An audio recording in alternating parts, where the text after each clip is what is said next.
Look, you probably already know this.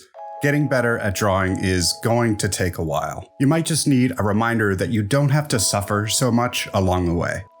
If you're like me, you've probably spent a lot of time thinking about the art that you'll never make because you can't see how you'll ever be able to draw like your favorite artist. With any luck, I'm going to help you change that thinking with a few tips that have helped me so far. I've got 5 tips that have already made a big difference in my attitude towards learning in just a short time. I'm 1 week into my 30-day head drawing challenge. These are the things that I learned this week that helped me feel like I was moving in the right direction. If you stick around, I'll recap some of the tools and resources that I used to help me in my first 7 days. Let's get into it. Tip number 1, take comfort in the small victories. I put this one first because it was the first mental breakthrough for me, and it's what made me want to make this video. It's far too easy to get caught up comparing yourself to other artists who've spent a lot more time honing their craft. Because of this, it's really easy to also feel like you're not making any progress. But look at it like this. If you take a single grain of sand off of the beach, it still looks like a beach. But each grain had its own story, its own path that it took to get there. And you can make that your reward. My small victory this week was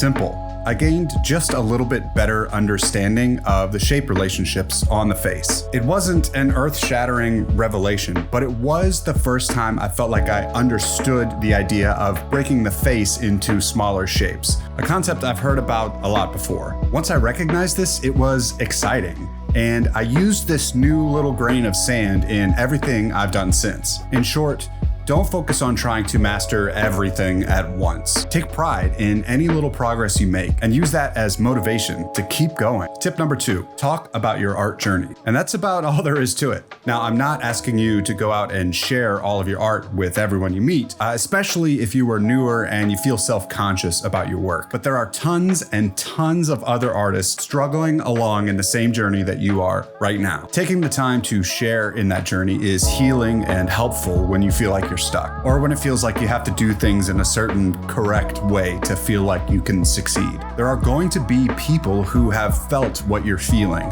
and they can reassure you that there's light on the other side. Plus, artists are really cool and funny and interesting and crazy, and it's great.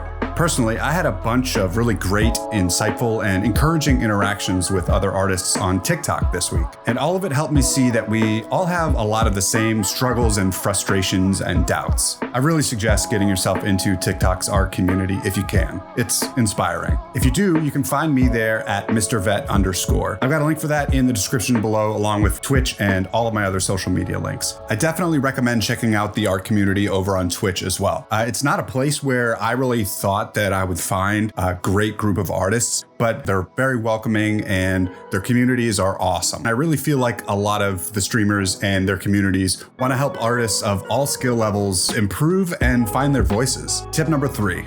Work on your self-talk. This one isn't easy, and truth be told, this idea extends way beyond just your progress with your art. Look, we're all guilty of talking bad about ourselves, but it's easy to miss how quickly all this negative self-talk can add up. I'm working on this every day, and I think that's really what it takes to shift your mindset. Just take a moment anytime you're feeling down and try to analyze the way that you're thinking about yourself. In my video last week, I opened up talking about how I wasn't good enough. Looking back on that, I realized that kind of thinking just wasn't productive. Instead of saying what you're not or what you can't do, try to think of yourself as working to be someone who can. In other words, instead of I'm not good enough to be a professional artist, it's I'm an artist who's working hard to develop professional level skill. It may be a small difference, but remember, it adds up. Tip number 4, consider making a schedule.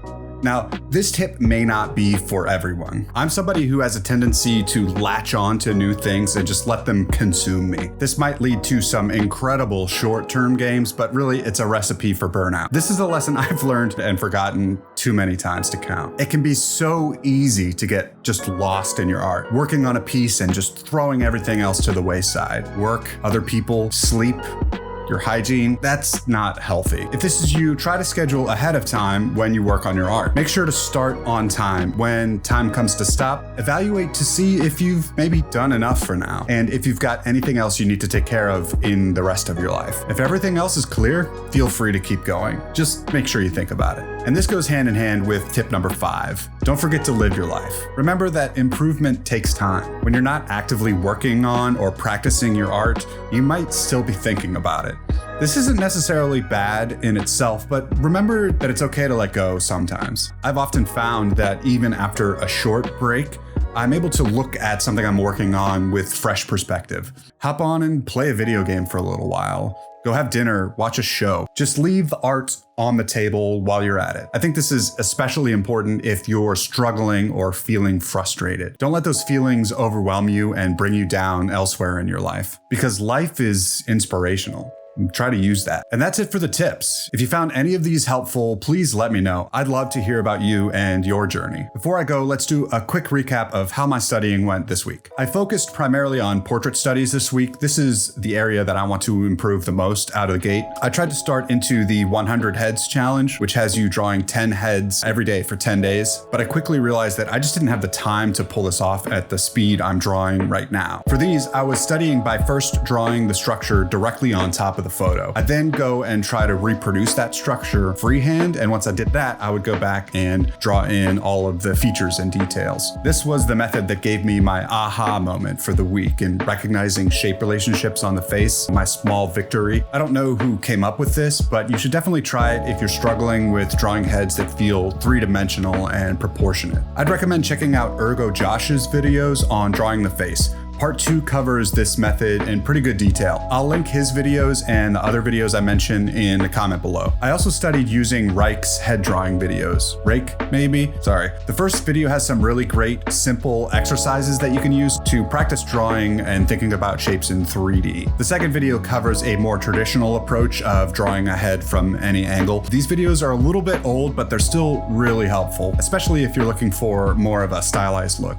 Lastly, I recommend checking out David Finch's channel. I studied along with his drawing the female head video, and he goes really into depth on a lot of the smaller but important parts of constructing the face and head. He also does this essentially one layer at a time. He starts with a rough drawing, and then he goes back in to establish the major shapes, and then finally he cleans it up with a more detailed line drawing. A warning though, this video is blisteringly fast. Even his drawings are sped up in the video, so I recommend taking it slow with this one. I watched it at 75% playback speed, and I would pause it after each step so that I could analyze what he was doing and try to replicate it. It took a while, but it was worth it. I also did a couple of one-off portrait studies that I took to a fully finished piece. You can check out my time-lapse for this second piece here on my channel, or by clicking on the card at the end of this video. If you want to catch up on my personal art challenge and what my thinking is going forward, there's a card for that as well. If you enjoyed this video and you want to send me some love, just hit that like button below. Also consider subscribing. I'll have more videos like this one where I try to help you learn as I learn. Thanks for watching. Go out there, create, and be good to each other.